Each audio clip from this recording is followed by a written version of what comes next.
আপনারা স্ক্রিনে যে জায়গাটা দেখতে পাচ্ছেন, এই জায়গাটা কিন্তু বাংলাদেশের খুবই বর্তমানে ভাইরাল একটি জায়গা, বিখ্যাত একটি জায়গা। এটা হচ্ছে সুনামগঞ্জ জেলার অনেক বড়, বিশাল বড় একটি শিমুল বাগান। যেই বাগান দেখার জন্য মানুষ প্রায় বাংলাদেশের এমনকি বিভিন্ন দেশ থেকেও মানুষ এই জায়গাতে আসে ভ্রমণ করার জন্য। তো আমি এখন এই জায়গাতেই আছি, বাংলাদেশের সবচাইতে বড় শিমুল বাগানে। আর এই শিমুল বাগানের পাশেই কি সুন্দর একটা নদী দেখতে পাচ্ছেন। এই যে নদীটা দেখতে পাচ্ছেন, এই নদীটার নাম হচ্ছে জাদুকাটা নদী।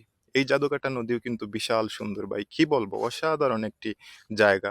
এই শিমুল বাগানের পাশে এত সুন্দর একটা নদী, তারপরে পাহাড়, মেঘালয়ের যে বিশাল বড় বড় পাহাড়, সবকিছু কিন্তু আপনারা এই শিমুল বাগানে আসলেই কিন্তু দেখতে পারবেন।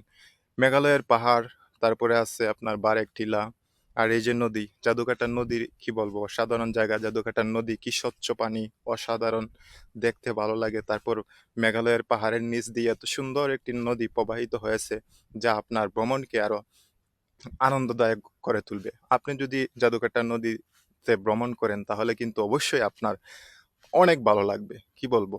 আর বিশেষ করে আপনারা এই বাগানে আসলেই কিন্তু এত সুন্দর দৃশ্য দেখতে পারবেন। তো এই যে দেখতে পাচ্ছেন, এটা কিন্তু এটা কিন্তু জাদুকাটা নদীর দৃশ্য। অসাধারণ দৃশ্য ভাই, কি বলবো। আর এই বাগানে আসলে কিন্তু এসব দৃশ্য দেখা যায়, কারণ বর্তমানে বাংলাদেশের মধ্যে জনপ্রিয় একটা ভ্রমণ স্পট হচ্ছে শিমুল বাগান। আর এই শিমুল বাগান আসলে কিন্তু আপনারা শিমুল বাগানের পাশাপাশি আরো অনেক স্পট দেখতে পারবেন, অনেক স্পট। বিশেষ করে জাদুকাটা নদী তো থাকবেই, এটা মনে করেন আপনার বোনাস পয়েন্ট। মানে আপনি শিমুল বাগানে আসবেন আর জাদুকাটা নদী দেখবেন না, তা হয়ই না। কারণ হচ্ছে জাদুকাটা নদী কিন্তু শিমুল বাগানের একবারে পাশ দিয়ে কিন্তু প্রবাহিত হয়েছে।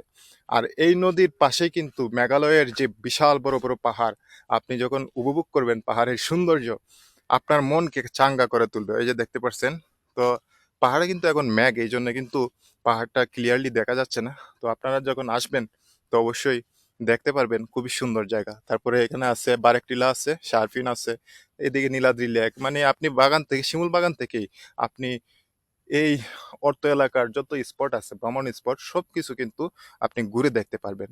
তো বন্ধুরা, চলুন আমরা আরো অনেক কিছু দেখবো এই ভিডিওতে। তো আপনারা অবশ্যই ধৈর্য সহকারে সম্পূর্ণ ভিডিওটি দেখতে থাকুন।